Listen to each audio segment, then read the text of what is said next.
فلسطین اور غزہ کی خاص رپورٹ کے ساتھ حاضر ہیں ہم۔ آداب، سواگت ہے آپ کا۔ آپ دیکھ رہے ہیں خاصا ویڈیو، میں ہوں آپ کے ساتھ ثنا وارث۔ تو غزہ میں خون کی ہولی، قابض صہیونی فوج کی طرف سے دہشت گردی کی گئی جس میں 3 بچوں سمیت 9 فلسطینی شہید ہوئے۔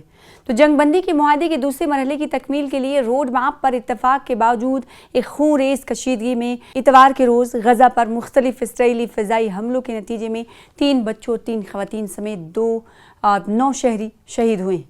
ایک مقامی ذرائع نے اطلاع دی ہے کہ خان یونس کے شمال مغرب میں واقع قصبہ القرارہ کے علاقے مواسی میں خاندان حمص کے ایک رہائشی اپارٹمنٹ پر قابض فوج کی بمباری کے نتیجے میں ایک بچے سمیت 3 شہری شہید ہو گئے۔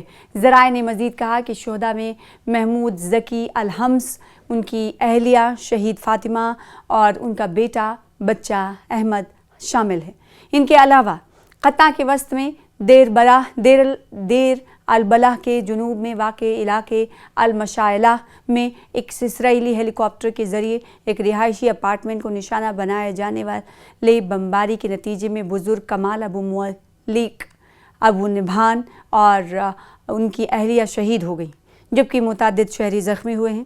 شہر غزہ کے مغرب میں برج السوسی میں ایک رہائشی اپارٹمنٹ پر اسرائیلی ہیلی کاپٹر کی بمباری کے نتیجے میں شہری عبداللہ عدنان ابو لطیف، ان کی اہلیہ عبیر کمال کاظم عنان اور ان کا بچہ عظام شہید ہو گئے، اور آج صبح ایک نوزائیدہ بچے کی لاش ملی جس سے بمباری سے شہداء کی تعداد بڑھ کر 4 ہو گئی۔ اس کے علاوہ گزشتہ رات شہر غزہ کے مشرق میں واقع پرانے شہر میں شارع دیر الناطین میں قابض فوج کی فائرنگ سے شہری محمد عبد ابو راس شہید ہو گئے ہیں اور زخمی ہوئے ہیں۔ ذرائع کے مطابق ابو راس کو پچھلے ہفتے قابض اسرائیل کے عقوبت خانے سے رہا کیا گیا تھا۔ تو دیکھیے، ایک تو اگر اسرائیل کی قید میں کوئی فلسطینی غزہ پٹی کا شخص ہے تو یا تو قید خانے میں مارا جا رہا ہے، اور اگر اس کی رہائی ہو رہی ہے تو باہر مارا جا رہا ہے۔ شہر غزہ کے جنوب مشرق میں محلہ الزیتون کے جنوب میں متفرق دولہ کے گردنواہ میں اسرائیلی توپ خانے کی بمباری کے نتیجے میں متعدد شہری زخمی ہوئے ہیں، جو اس علاقے میں متعدد اسرائیلی ٹینکروں کی پیش قدمی اور کیمپ ابو مراحیل میں بے گھر افراد کے خیموں کی طرف فائرنگ کے ساتھ پیش آیا۔ شہر غزہ کے مشرقی علاقوں پر بھی توپ خانے کی بمباری کی گئی، جو شہر کے شمال میں ہیلی کاپٹر کی طرف سے کی جانے والی بمباری کے ساتھ بیک وقت تھی۔ قابض فوج کے توپ خانے نے شہر خان یونس کے مشرقی علاقوں اور غزہ کے جنوب میں شہر رفح کے شمال مغرب پر گولہ باری کی۔ تو یہ ہے ڈیٹیل اتوار کی۔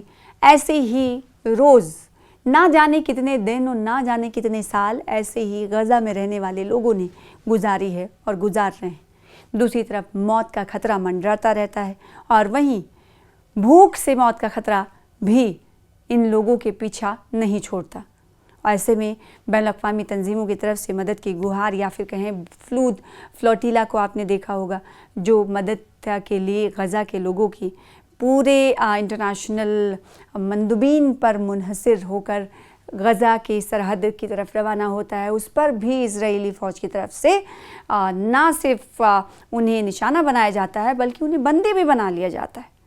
تو یہ حالات ہیں غزہ کی، فلسطین کی، جس پر 4 جانب سے جہاں مذمت ہوتی ہے، قدم اٹھانے کی کوشش ہوتی ہے، میمورنڈم پاس کیے جاتے ہیں، تجاویز پاس ہوتی ہیں، ایک ساتھ کھڑے ہونے کی اپیلیں کی جاتی ہیں، لیکن نہیں بدلتی ہے تو غزہ میں فلسطینی شہریوں کی تصویر۔